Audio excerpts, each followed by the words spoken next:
Okay.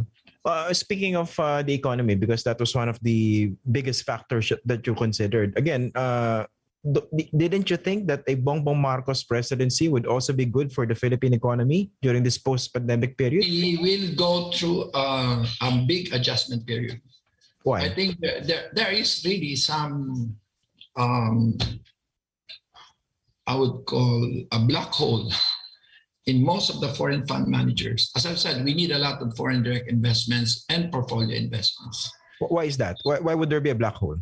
Oh, because of the 20 years. And of course, we had the debt moratorium in 83, all sorts of other things. And we have gone through 42 IMF World Bank programs under the presidency and all the other negative issues that were associated with that long dark period in our history. So I thought when I announced, for example, Sarah, I'll name it, to Deutsche, when I presented her to the Deutsche Bank clients, I think they responded quite positively. Okay. When I presented Leni, they also were receptive positively. So in terms of foreign fund managers, they need to adjust to a Bongbong presidency. So there will be an adjustment period. And given the fact that we have created the PSA, we will miss out opportunities basically because they need to understand. And the first thing that needs to be done, because as I always said, the personnel is also a policy. So people, foreign fund managers would have to wait for him to assemble his cabinet. It's very critical to Bongbong to immediately present. But the problem there is that he would have a less expansive access to private corporate talent for one simple reason. Much of the big conglomerates right now, which pays very well, were essentially boom between 1986 to the current period. Mm-hmm. So most of them are post EDSA Taipans, basically. So you have that huge chasm. So I would say that Leni would have greater access to that private sector corporate talent and therefore mobilize them to work for government. Okay. Now, how do you reconcile the fact or the reality that you are still aggressively endorsing Sara Duterte, and you said that the response to your endorsement of her was quite good, was quite bright in terms of prospects, but yet her presidential candidate seems to be the opposite, as you have mentioned? I'm not privy to, although I have suspicions, and I don't know whether it's proper for me to describe those suspicions about why she ended up not running for presidency. So sabi lang niya sa akin, inumaga ka bang inom sa ginawa ko? Sige, balikan natin yan, Congressman Joey. I've been meaning to ask you that because during our last conversation late last year, you seemed very, very sure that all signs were pointing to a Sara Duterte candidacy for president. Yet, there was this big surprise. She decided to run for vice president under Bongbong Marcos. What happened? I wouldn't want her to answer for her decision, but it doesn't take away the fact that she's very judicious in public resources. She has a vision for this country. She's strong-willed, and probably she's very good for the economy as well. So I'm not privy kasi, and I don't want to share. What do you think? What do you think happened? Because she seemed to be very privy about the signs pointing to her candidacy for president. Tapos biglang nag-iba. Pwede ba after the interview? Pwede rin bang during the interview? Marites yan kasi ang labas eh. No, you seem to be part of her inner circle. So I suppose since you went public about your endorsement of her before, the people would also like to know what happened from your perspective. As I've said, I don't say negative things about other people. So I'd rather not talk about it. There are enough other sources about it. Okay. After the interview, I'll wait for your answer. But in the meantime, speaking of Vice President Leni Robredo's candidacy for president, will you play an active role in her campaign? I think yes. Will you be part of the campaign team officially? I think I will provide inputs as always. Networking, for example, and I think generally, that's why I was given. I don't know. When Cheese made the same decision, there was no brouhaha. But suddenly, when I changed, there was this entire, all over the place. So I guess there is that possibility that I am normalizing admin incumbents who are not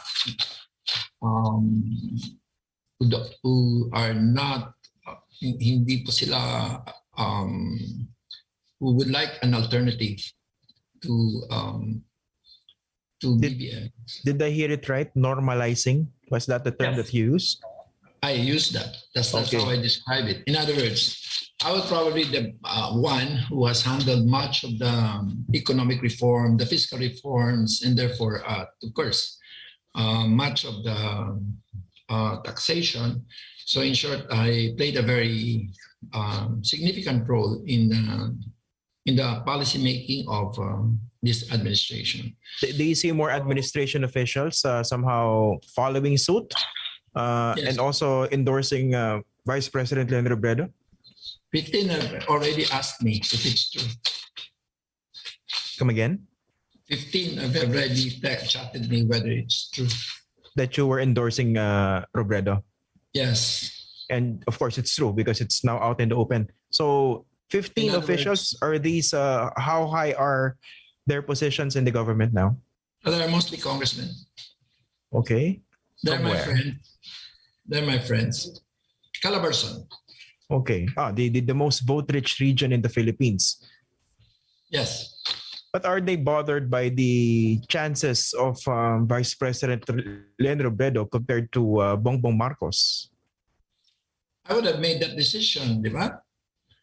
Since it's part of the party. I don't know whether it's part of the party, but PGMA is my former boss, majority leader. I campaigned for him for speakership. So everybody, and of course, Sarah is with him.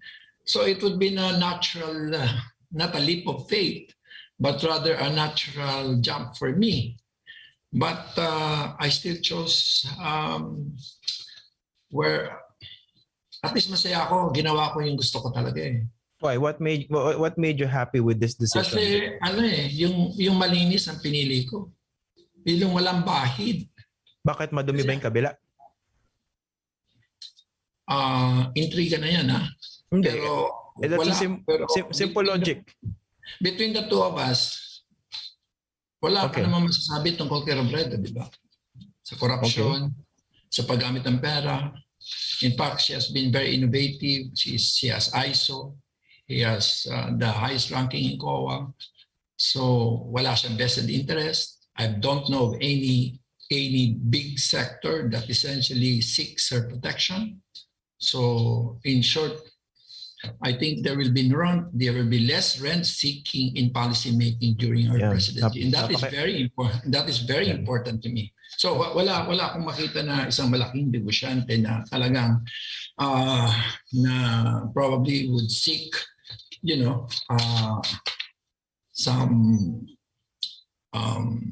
some compensation, policy compensation at a certain point. I mean, under Robredo. So, Congressman Joey, I hope people would really take pains to understand what you've been talking about. In simple terms, yung rent seeking, which is a very serious and big problem as far as legislation is concerned. No?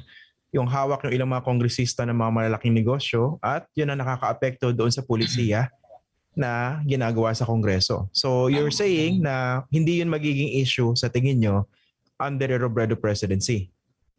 Yes, kasi nung si Jessie, tapos siya bilang vice presidente, wala ka nakita na talagang pinupush nilang nung siya. In fact, yung isang bill na hindi masyado napag-usapan, which is actually a cutting-edge law, Republic Act 10708, which is TIMTA, that actually was the basis for CREATE, basis for PSA. So in short, without the database or the empirical evidence from this, which was actually the principal author is Leni Robredo. And yeah, unfortunately, she hasn't discussed it very well, probably because it's not part of her laylayan. So you'll be doing that during the campaign? Partly, essentially, but kung AB lang it won't move the needle somewhere.